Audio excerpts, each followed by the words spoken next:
Ministria e Punëve të Brendshme ka bërë kallëzim penal për 10 policë për vepra të rënda kundër sigurisë publike për tragjedinë në Koçan. Prej tyre një është në Arati, 3 tashmë janë në paraburgim dhe 6 janë privuar nga liria.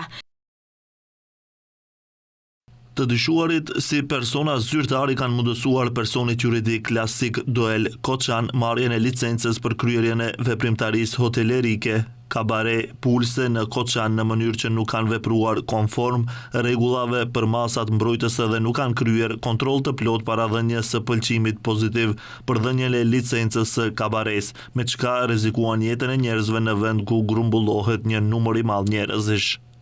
Pas kallëzimit të policisë, prokuroria njofton se ka dhënë urdhër për nisjen e hetimit ndaj këtyre zyrtarëve policor, të cilët dyshohet se veprën penale e kanë kryer në periudhën nga 7 dhjetor 2012 deri më 21 janar 2022. Të dyshuarit si persona zyrtar në SPB Shtip dhe stacionin policor në Koçan në periudhën e lartë përmendur si bashkë kryesës me dhënien e pëlqimeve të gjithë së bashku i kanë mundësuar personit juridik që të marrë licencë për kryerjen e veprimtarisë hotelerie dhe pse nuk i plotësonte kushtet e parapara. Me arrestimet e vetëm ish policëve sipas LSDM-s, hetimi në Koçan mbetet vetëm farsë. Si është e mundur që 30 ditë pas tragjedisë të kërkohet faji vetëm te ata policë të periudhës 2012-2022 dhe jo për këta aktual? Si nuk u gjet asnjë fajtor në mesin e shefave aktual të policisë, të cilët direkt kanë qenë përgjegjës për sigurinë e qytetarëve natën e kopshme?